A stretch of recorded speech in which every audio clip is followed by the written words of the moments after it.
C'est ce qu'on appelle une élue pleine de conviction.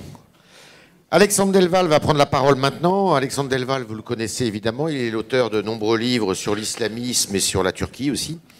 Il est diplômé en sciences politiques et il va nous parler cet après-midi de la stratégie de l'intimidation. Comment Erdogan est-il parvenu à prendre le contrôle de l'islam en Europe? Alexandre, pour 15 minutes. Merci, cher Yves, messieurs les ambassadeurs, ministres. Je salue aussi, d'ailleurs, on l'a oublié tout à l'heure, je crois, mon ami Evagoras Mavromatis, chef dirigeant de la communauté chypriote mondiale, co-organisateur, je crois aussi, de cet événement.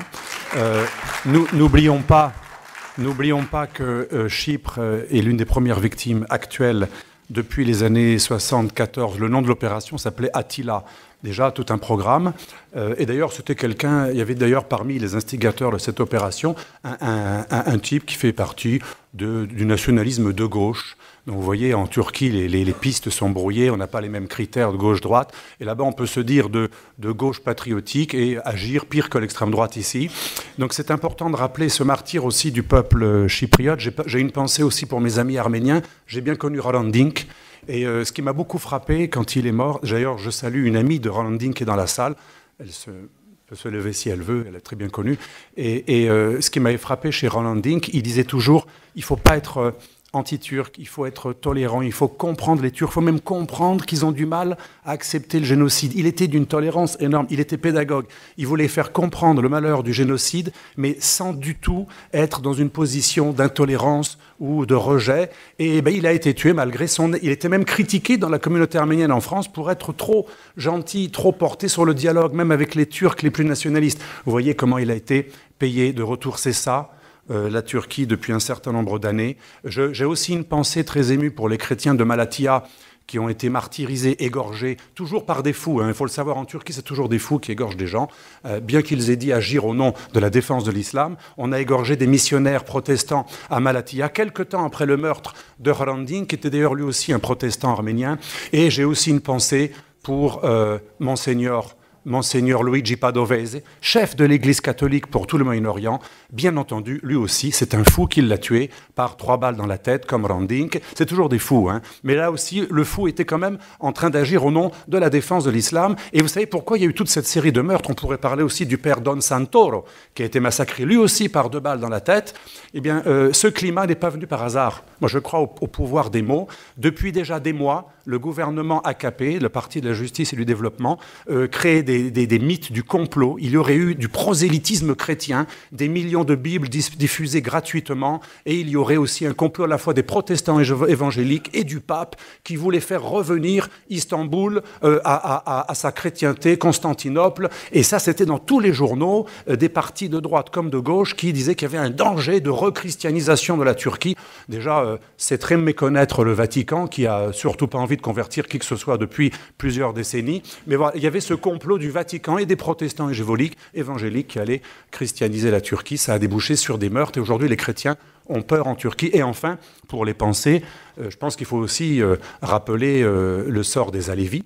Les Alévis, qui sont une minorité de l'islam hétérodoxe issue du schisme, qui sont qui sont caractérisés par une très très très grande tolérance et une laïcité, et ils n'ont même pas le droit de pratiquer leur religion librement, et on leur impose l'islam sunnite radical d'Erdogan dans les écoles. Ils n'ont aucun droit, et la Turquie s'est fait passer en 2002, quand elle a été acceptée comme candidat à l'Union européenne, comme le pays qui respectait la diversité, qui était un pays laïque, le pays d'Atatürk, alors qu'en vérité, Erdogan n'a qu'un seul programme depuis le début, et il est cohérent en ce sens, éliminer tout ce que Atatürk a établi.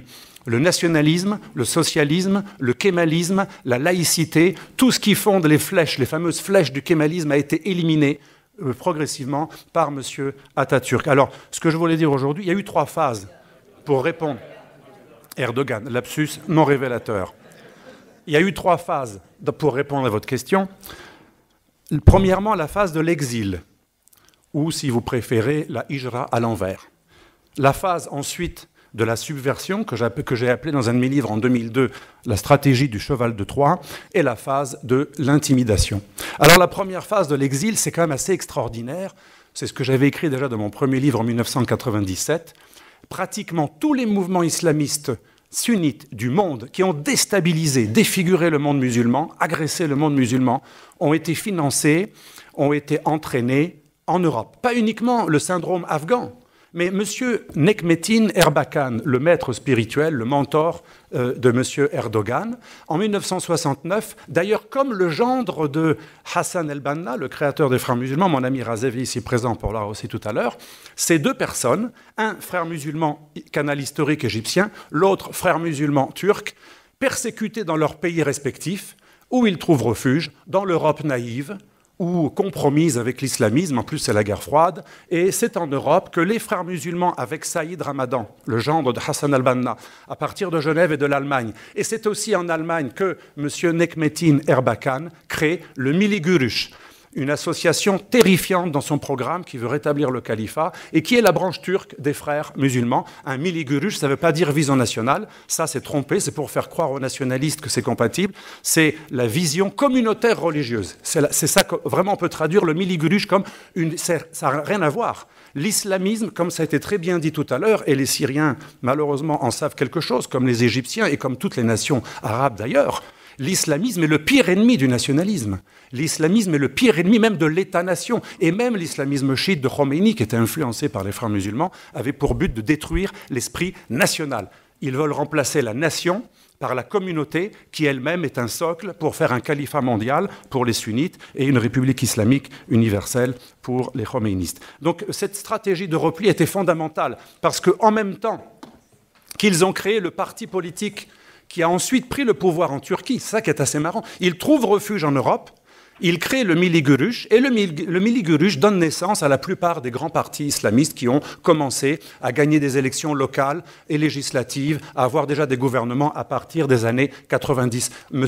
Erdogan a été maire, mais M. Erbakan a été Premier ministre. Déjà dans les années 90, c'est des partis tous issus du Milli Görüş. Donc c'est un parti créé par la diaspora anti-kémaliste persécuté en Turquie, qui se dit persécuté en Turquie, c'est l'Europe qui donne l'accueil à ceux qui vont déstabiliser la Turquie kémaliste. Et à partir de Genève, de l'Allemagne, surtout de Bonn et de Cologne, où est basé le siège des Milli Görüş, eh bien, tous les partis politiques islamistes turcs de gouvernement vont être organisés à partir de l'Europe. Ça, c'est très important. Mais pas que. Même les Kaplanji, toi tu connais bien ça en tant qu'ancien du renseignement, les Kaplanji, les Soleimanji, les Naqshbandi, toutes les grandes confréries radicales islamistes anti-kémalistes nostalgiques de l'Empire ottoman et du califat trouvent un accueil en Europe. Et donc toute cette mouvance islamiste, en même temps qu'elle prépare la reprise du pouvoir à Ankara, eh bien elle encarte, elle embrigade, comme on dit chez nous à Marseille, elle encarte, hein, elle va embrigader un certain nombre de communautés musulmanes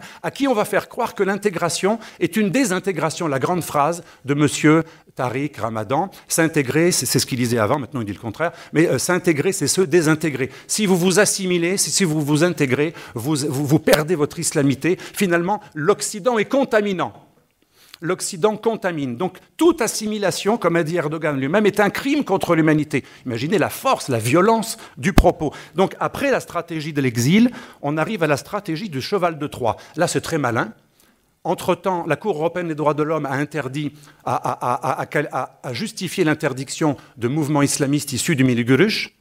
Erdogan a compris qu'il faut un peu se relooker et avec M. Abdullah Gül, il fonde l'AKP qui est une scission du Milli Görüş et de l'ancien parti Refah et il crée un parti beaucoup plus intelligent à la lumière des frères musulmans. On va tout masquer, un peu comme Nahda en Tunisie, Mezri en sait quelque chose. On va faire croire qu'on est pour les droits de l'homme. D'ailleurs, le grand slogan d'Erdogan à l'époque, c'est le premier des droits de l'homme, c'est le droit de la femme à porter le voile, mais aussi à ne pas le porter. Donc comme ça, on noie le poisson, mais du coup, on fait quand même une publicité pour le voile islamique, puis celle qui ne le porte pas, on la tolère, mais enfin, c'est quand même pas excellent. Donc, c'est très, très malin. On parle de démocratie et on dit même à l'Europe, prouvez que vous êtes laïque, on prend l'Europe au mot, prouvez que vous êtes laïque, que vous n'êtes pas un club chrétien, et on culpabilise l'Europe pour qu'elle accepte d'ouvrir les négociations alors que la Turquie envahit Chypre et qu'elle ne remplit aucun critère, puisque l'invasion de Chypre, c'est quelque chose qui suspend toute fermeture normalement de l'acquis communautaire, puisque comment vous pouvez faire un dossier sur l'acquis communautaire, sur la pêche, les échanges, si la Turquie ne veut même pas reconnaître, même indirectement, le gouvernement de la République de Chypre, qui est la seule entité reconnue par le droit international. Donc la stratégie du cheval de Troie va consister à berner les Européens, et ce qui est extraordinaire, Il y a vraiment une convergence. Le 5e paquet de réformes de l'Union européenne, vous savez ce qu'il propose ? Pour que la Turquie devienne vraiment démocratique, il faut mettre fin aux institutions kémalistes. Mettez-vous à la place d'un islamiste. Je suis un islamiste. Depuis des années, je lutte contre les kémalistes laïcs, les militaires. Et l'Europe, elle me dit que l'ennemi en Turquie, ce n'est pas les islamistes, c'est les kémalistes. Le 5e paquet de réformes lié aux critères de convergence et à l'acquis communautaire européen. Et donc, c'est la stratégie que j'avais appelée à l'époque, en 2002. Je me suis fait tirer dessus parce que j'étais le seul à dire qu'Erdogan n'était pas du tout un musulman modéré, mais un véritable islamiste qui agissait par étapes. Eh bien, il a réussi à berner les Européens et d'une naïveté absolument totale, ou compromis, les Européens disent que c'est l'équivalent d'un PPE. Il aurait pu adhérer au LR. D'ailleurs, au Parlement européen, Erdogan a demandé à ce que son parti soit l'équivalent du centre-droit, le Parti populaire. Et donc, il a réussi à berner tout le monde. Et du côté des Américains, il a fait quelque chose de très malin. Il a dit « Laissez-moi mettre en tôle progressivement les kémalistes, parce que finalement, les kémalistes, c'est quoi? C'est du socialisme. Un socialiste, il peut un jour être tenté par la Russie, par l'Eurasie. Il y avait d'ailleurs des doctrines eurasiatiques. Et moi, je vais vous aider à occidentaliser la Turquie d'un point de vue business. Et comme les Américains ne comprennent que l'argent, que le langage du business, ça a marché. Les Américains ont empêché, jusqu'à 2016, l'armée turque de faire un coup d'État contre Erdogan. Parce qu'il y a une raison. Si l'armée turque n'a pas fait un coup d'État avant, c'est parce que l'OTAN, comme à l'époque du Shah, on avait empêché le Shah, les Américains ont empêché le Shah de liquider Khomeini, les Américains ont accepté de protéger Erdogan, jusqu'à ce qu'ils se rendent compte beaucoup trop tard qu'Erdogan avait rempli sa mission de dékémalisation en 2016, quand les Américains, apparemment maintenant c'est pratiquement prouvé, ont aidé à ce coup d'État qui était très mal fait, très mal préparé en 2016, même si Poutine a averti ou pas, en tout cas il était très mal préparé, et donc on est maintenant arrivé dans une situation où on a un véritable ennemi à l'intérieur de l'OTAN, ce qui est assez extraordinaire. Donc, dans cette phase de subversion, Erdogan a commencé à faire en sorte que les structures en Europe qui encadraient l'islam turc, elles étaient deux. Il y avait les islamistes qui ont trouvé refuge en Europe, qui étaient anti-kémalistes, hostiles à la Turquie laïque, mais il y avait aussi les institutions de l'État turc qui, jusqu'à l'arrivée d'Erdogan, c'était le DİTİB, c'est les consulats qui gèrent la religion et les mosquées en Europe pour le compte du ministère de l'Intérieur turc, le Diyanet. Cet islamisme turc d'État, longtemps, avait quand même fait un contrepoids à l'islamisme turc. Mais quand Erdogan prend le pouvoir, toutes les structures de l'islamisme jadis contrôlées par l'État kémaliste, qui ont des réseaux de mosquées encore plus puissants, passent du côté du Millî Görüş et de l'islamisme erdoganiste, ottoman, pro-frères musulmans. Et là, c'est à ce moment-là, donc c'est à peu près 2007-2008, le passage de la Turquie kémaliste à la Turquie néo-ottomane, frères musulmans. Pourquoi c'est 2007-2008? Personne ne le dit. C'est pas 2013 ou 2016. Si, c'est 2013 en général, mais ça a commencé bien avant. En 2007-2008, Erdogan fait un coup de génie avec une agence de com, il crée l'idée du complot Ergenekon. Il y aurait un complot fait de journalistes, d'intellectuels et de militaires qui aurait pour but de démanteler le pouvoir de l'AKP, faire un coup d'État. Et il se pose en victime, c'est un grand victimiste, comme tous les prédateurs d'ailleurs, c'est à la fois prédateur et victimiste, et il se pose en victime, et pour empêcher le coup d'État contre sa magnifique personne, lui qui a rétabli la démocratie, eh bien il fait déjà enfermer plein de militaires, y compris des hauts gradés, y compris des anciens chefs d'état-major, qui se retrouvent en prison. Et en même moment, Gül devient président de la République. Pour la première fois, le président de la République turque n'est plus un kémaliste, c'est un islamiste. Le verrou saute vraiment entre 2007 et 2008. Démantèlement définitif du kémalisme. Et là, Erdogan commence à montrer à peu près son visage, et surtout 2013, le parc du Gézi, la fameuse manifestation sur la fameuse place, on en a beaucoup parlé, là, c'est la rupture avec Fethullah Gülen. Et la rupture avec le groupe Fethullah Gülen est très importante, parce que je ne suis pas du tout pro-islamiste, mais il faut quand même reconnaître que Fethullah Gülen, dans la mouvance de l'islamisme, c'est quand même les plus raisonnables, les plus modérés, et les plus pro-occidentaux, et les moins violents, les moins politiques, sont plutôt dans le culturel et le spirituel. Et en se débarrassant de Fethullah Gülen, qui au départ a permis à Erdogan d'arriver au pouvoir, et là il renforce son association avec les frères musulmans, les Ikhwan. Et c'est à ce moment, donc une fois qu'il s'est débarrassé définitivement des goulénistes, entre 2013 et 2017-2018, il montre sa vraie face, et là, c'est là que Qardawi, vous connaissez tous Youssef el-Qardawi, qu'est-ce que dit Qardawi? Le chef spirituel, juriste, le jurisconsulte préféré des frères musulmans, il dit « Cet homme Erdogan est le meilleur candidat pour être un jour le calife, pour restituer le califat. Et là, c'est quelque chose... Donc, ce n'est pas les anti-Erdogan qui disent qu'il veut être le calife. C'est officiel. Aujourd'hui, son but, c'est de rétablir le califat. Il l'a dit il y a 2 ans. Il faudra rétablir en 2024 le califat, 100 ans après son abolition. Son programme, c'est même pas du populisme ou du discours anti-turc, c'est officiel. D'ailleurs, c'était Davutoglu, son ancien conseiller, puis ministre, puis Premier ministre, qui avait fondé cette doctrine pan-ottomane, néo-ottomane. Donc cet homme veut rétablir le califat, et à ce titre, bien que n'étant pas un frère musulman au sens hiérarchique, il n'obéit pas à la hiérarchie égyptienne des frères musulmans, mais c'est un frère musulman, puisque être frère musulman, c'est pas uniquement être membre, c'est adhérer au programme califal. Les premiers qui ont parlé du califat sont les frères musulmans. Et donc la 3e phase, c'est l'intimidation. Une fois qu'il a utilisé les valeurs européennes pour se faire accepter comme candidat, il se pose en victime. Et qu'est-ce qu'il dit dans la 3e phase? Intimidation, culpabilisation. L'Europe est quand même un club chrétien, l'Europe est raciste, l'Europe est islamophobe, nous sommes refusés, ça fait 15 ans qu'on attend, parce que l'Europe finalement ne veut pas des Turcs, l'Europe en plus elle est lâche, elle n'ose même pas nous dire qu'elle ne veut pas de nous, elle est islamophobe, et il se montre en même temps comme le protecteur à la fois des Arabes, à la fois des Palestiniens, là c'est très malin, instrumentalisation du discours pro-palestinien, instrumentalisation de l'antisionisme, et d'où l'accueil des dirigeants du Hamas à Istanbul, très malin.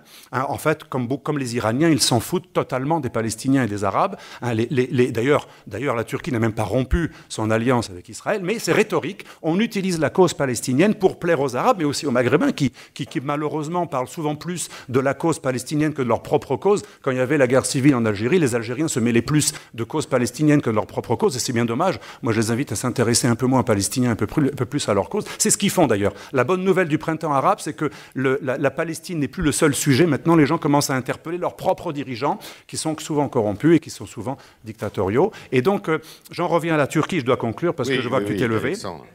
Je dois conclure. Qu'est-ce qui s'est passé? Erdogan, il s'est permis de traiter Angela Merkel de nazie. Mamie Merkel, qu'on peut traiter de tout, sauf de nazi, fille de protestants pro-communistes qui ont gagné l'Allemagne de l'Est. Il la traite de nazi, mais il sait ce qu'il fait. Alors que lui-même, au Parlement turc, il gagne les élections avec le parti nazi de Alparslan Türkeş, le fameux parti ouvertement pro-nazi, un parti qui est à l'extrême droite de l'extrême droite allemande ou européenne. Donc on a quelqu'un qui manie la subversion, le double discours, comme les frères musulmans. Il sait manier l'intimidation. Il a envoyé un bateau récemment pour faire peur à l'Italie. Malheureusement, mon pays d'origine, l'Italie, a eu peur, elle n'a pas répondu. L'Égypte voulait envoyer un bateau militaire, l'Italie n'a pas réagi. La France a dit on va envoyer une frégate, mais n'empêche que Total et l'ENI se comportent de manière très discrète depuis que la Turquie a menacé. Donc la Turquie menace militairement en envoyant des djihadistes en Libye, en instrumentalisant Al-Qaïda et même Daesh. On a retrouvé Baghdadi dans la zone turque en Syrie. Pas ailleurs, dans la zone protégée par les Turcs. Et il y a 20 000 militants, à peu près, d'Al-Qaïda, enfin combattants d'Al-Qaïda dans l'ouest de la Syrie. Donc menace militaire aussi en Grèce. L'île de Crète est complètement oubliée avec l'accord avec la Libye et la Turquie. Le but, c'est de prendre tout le pétrole et le gaz offshore qui incombe normalement à la Grèce, puisque la Crète fait partie de la Grèce. Bref, agression militaire, menace militaire, accusation, intimidation, culpabilisation, nazification des Européens, racistes, islamophobes. Et du coup, et là je conclue vraiment, c'est la stratégie de la paranoïsation propre à tous les islamistes, djihadistes ou de gouvernement. Ils rendent les gens parano, mais c'est malin.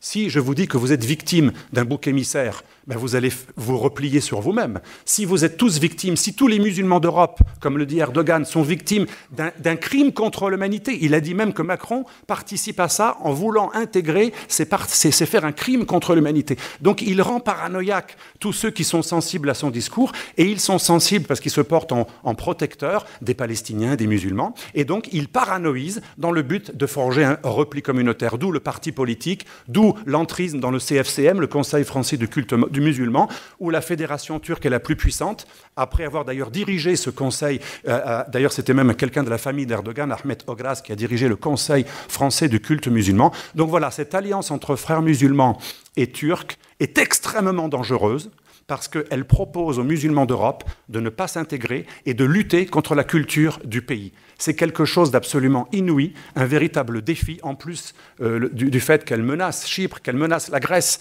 qu'elle menace 2 membres de l'Union européenne. Et ce qui est scandaleux, et là vraiment j'arrête, ce qui est scandaleux, c'est que quelle a été la réponse européenne? La meilleure réponse pour Erdogan. Cet homme teste les réactions. C'est un stratège. Il voit qu'il n'y a pas de réaction. Et moins il y aura de réaction, plus il frappera. Moi, je prédis qu'un jour, il attaquera militairement la Grèce. Il faut que la Grèce s'équipe. Il faut que la Grèce ne renonce pas à ses S-300. La Grèce doit s'équiper. La prochaine étape, peut-être dans 1 ou 2 ans, la Turquie attaquera militairement parce qu'elle a vu que ni l'OTAN réagit. Le secrétaire général de l'OTAN a dit c'est une affaire entre eux.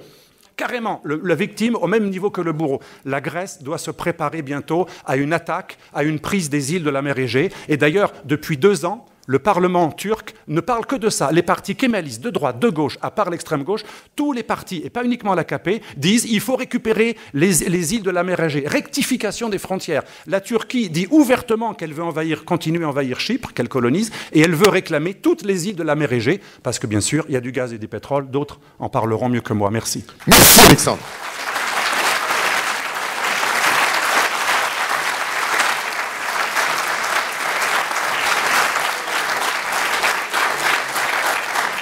Merci beaucoup. Je vous rappelle que